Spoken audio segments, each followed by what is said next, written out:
Bonjour à tous, bonjour à toutes, bienvenue sur Niap. Aujourd'hui, je vous parle des origines d'un célèbre cavalier masqué.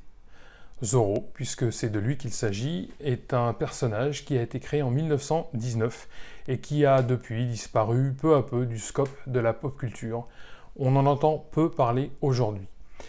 Eh bien, c'est réglé, puisque Pierre Alary, qui est scénariste et dessinateur de bande dessinée, nous propose les origines de Zorro dans un album qui s'intitule Don Vega. C'est un one-shot.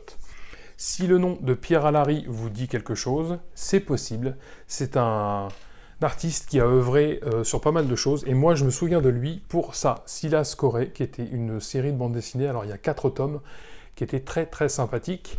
Il a depuis signé 2 adaptations de romans de Sorge Chalandon en roman graphique, et c'est un artiste assez créatif et dynamique. De quoi parle Don Vega, cet album? Eh bien, c'est très simple. En fait, Don Vega nous présente ce personnage, Don Vega, qui est un, comment dire, on pourrait dire un bourgeois qui vient de Californie et qui a fait ses études à Madrid et qui est de retour sur ces terres qu'on lui a spoliées. En effet, dans le contexte politique de la Californie, milieu 19e siècle, c'est un petit peu compliqué. Et donc il revient, en fait, se cache, il est déchu en quelque sorte, il doit se cacher, et il fomente en fait un mouvement à travers la légende de Zorro, qui est une légende qui existe déjà, pour d'une part reconquérir son histoire, pour reconquérir ses biens, et puis tout simplement pour reconquérir l'espoir pour toute la Californie.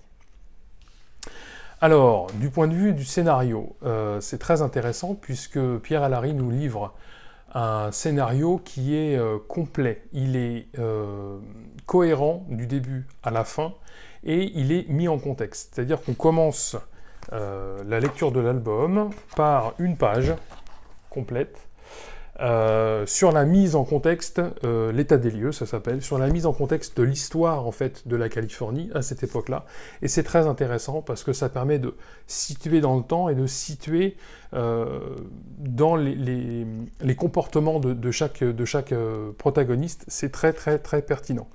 D'autre part, le scénario, lui, est cohérent du début à la fin. On arrive des fois à certains moments, on dit tiens, il n'a pas parlé de ça, non, et on le retrouve plus tard.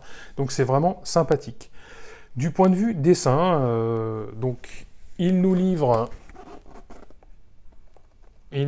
des pages avec un dessin que je trouve un peu plus aiguisé, un peu plus acéré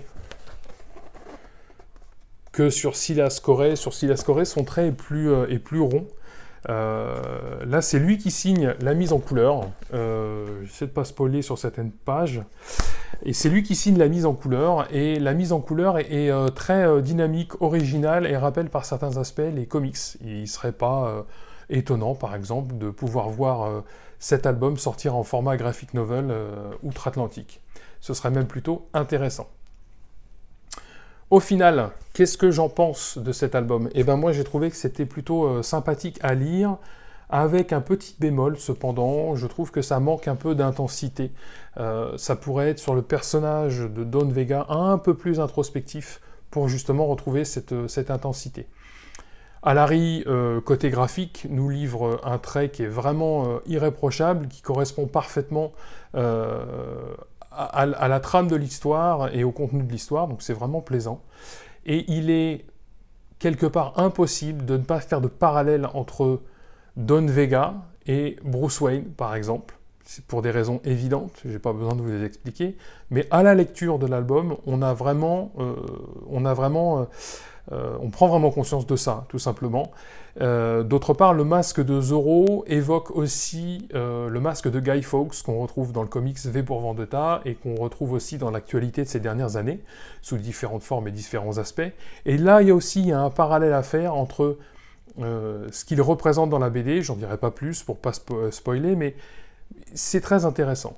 Cet album est assez original, non pas parce qu'il raconte, mais par le sujet qu'il aborde. Effectivement, Zorro était un personnage un petit peu oublié, qui est ramené dans l'actualité d'une très belle manière par Alary. Donc je vous conseille sa lecture et je vous dis à bientôt.